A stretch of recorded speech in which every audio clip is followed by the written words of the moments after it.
终于，魏无羡耐不住性子，凑上前去，对着那尸体翻翻看看了好一阵，也跟蓝忘机一样，皱起了眉头。这具尸体除了死后长出的尸斑外，从头到脚极为干净，没有一丝伤痕。这就奇怪了，如果那日的确有人曾在瞭望台附近吹笛，又以这笛音招来了邪物，那么不管是何类邪物，都必然会在死者身上留下痕迹。邪物的心智远比人简单，杀人更是不会藏踪匿迹，伤痕往往留的能怎么张扬就怎么张扬。魏无羡正在纳闷，就听见身旁传来一阵零零琴音。他闻声抬头，见蓝忘机的古琴横至身前，正勾指拨弦。很快他就明白蓝忘机在做什么，却佯装出一副没见识的模样，仰慕惊呼道：“这是姑苏蓝氏的问灵曲吧？早在金陵台休息时就有所耳闻，据说以琴音为媒，可以直接与死者的魂魄对话。那你不就可以直接问问那人究竟是怎么死的了？天啊，韩光君，你也太厉害了吧！”面对他的有意吹捧，蓝忘机无动于衷，又扬手拨了一次弦。这时，蓝忘机的眉头拧了起来。魏无羡道：“怎么了？”蓝忘机垂眸道：“无灵应答。”啊？怎么会这样？蓝忘机不答，再次拨弦，依然没有回音。魏无羡心思一坏，问道：“莫非他们都不愿意理你？”这是在公然质疑蓝忘机的能力。蓝忘机无言地看了他一眼。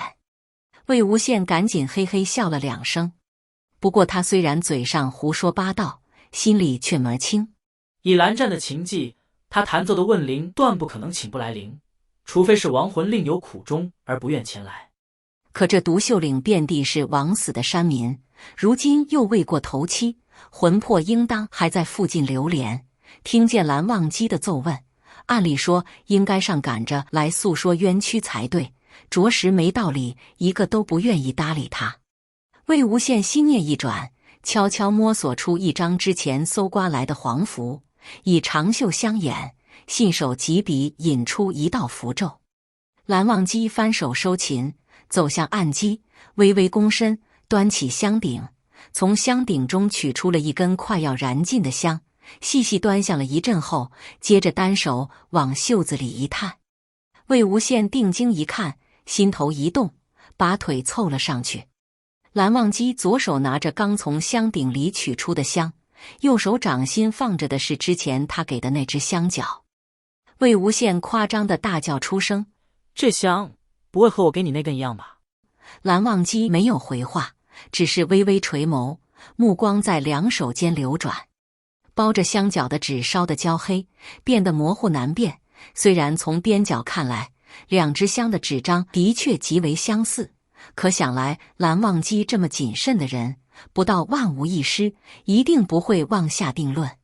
魏无羡就不一样了，借着一具疯疯癫癫的外壳，说话也肆无忌惮，扯破了喉咙大叫道：“难道杀害这些修士的，跟当初杀害兰陵金氏小少主的是同一批人吗？可是这2件事又有什么关联呢？这也太可怕了吧！”蓝忘机不冷不热的道：“衣袖。”魏无羡愣愣的啊了一声，循着蓝忘机的目光一看，方才他引的那道符纸，眼下正火星四溅，熊熊火舌已经波及衣袖。魏无羡惊叫出声，急得跳脚，胡乱摇摆了2下手臂，痛心疾首的想到他重金买的雪白长袍，这才穿了不到1天就让他给毁了，真活该他穿一辈子的乌鸦黑。这时蓝忘机抬起一只手，轻轻一弹指，火灭了。魏无羡捞起衣袖，细细检查，还好只是凤边微微受损，没有大碍。他松了口气，抬起头撞见蓝忘机望过来的眼神，心里瞬间虚了，傻笑了2声。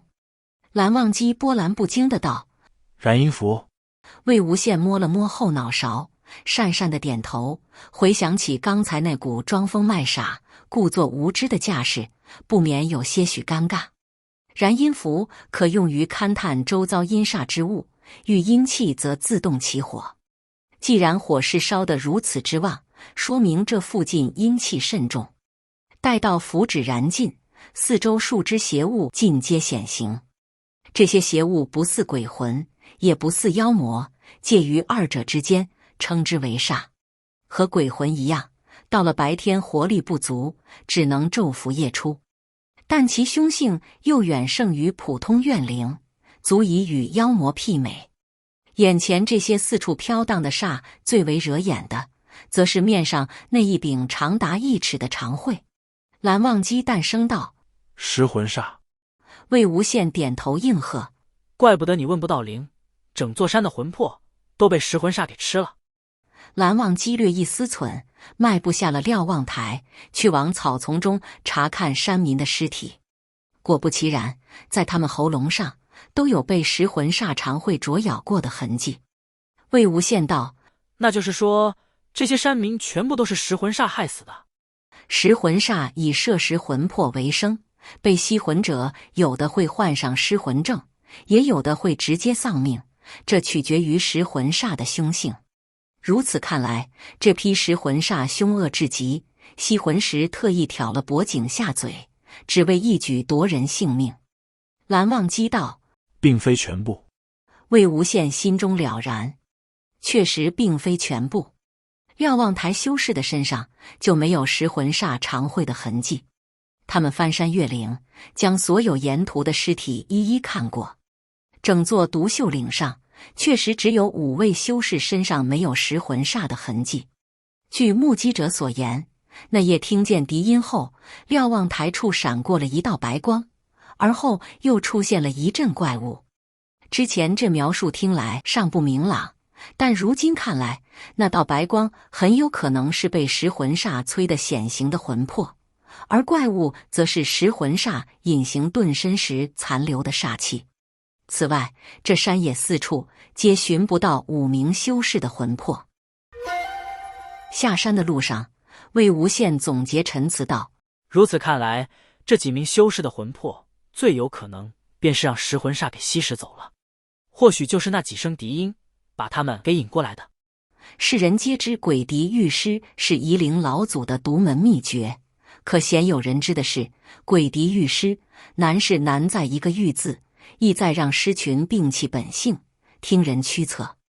但实际上，只要用邪气深重的材质打造一根笛子，并吹出声音来，邪气的存在将使得邪物对笛音更加敏感，听见这笛音就能感知到猎物，凭着狩猎的本能前往笛音所在之处。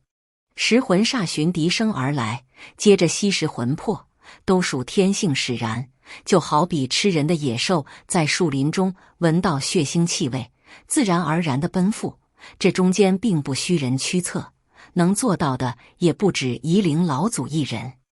笛音起到的作用，不过是把食魂煞给引过来罢了。蓝忘机没有出声，魏无羡见他不反驳，便当他默认了自己的推理，又看向他道：“韩光俊，我有一疑，如果那5名修士的确被食魂煞吸食了魂魄，但身上却找不到食魂煞吸魂的伤痕，这说明了什么？”蓝忘机沉默片刻，才道：“食魂煞吸食的是他们的死魂。”魏无羡点头道：“不错，食魂煞吸食的是死魂，自然就无需在他们身上留痕。也就是说，虽然一夜之间独秀岭死了很多人，但这5名修士比其他山民要死得更早，而且死因也跟他们不一样。”蓝忘机看了他一眼，只道：“这声恩语气平平，却让魏无羡莫名品出几分认可的味道来，令他备受鼓舞。又继续道：“这5名修士的案几上都找到了疑似金如松寝殿里出现的那种香。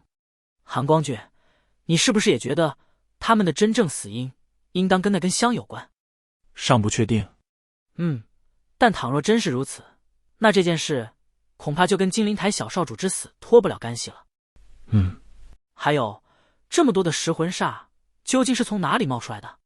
刚才我们把独秀岭都翻遍了，怎么还是没找到他们的巢穴？”“那就继续找。”魏无羡点头，又伸了个懒腰。方才他们走遍独秀岭每座山峰，看遍了每具尸体，这才确定所有惨死的山民身上均有食魂煞吸魂的痕迹。这么一趟下来，累得他下山一路上脚下都轻飘飘的。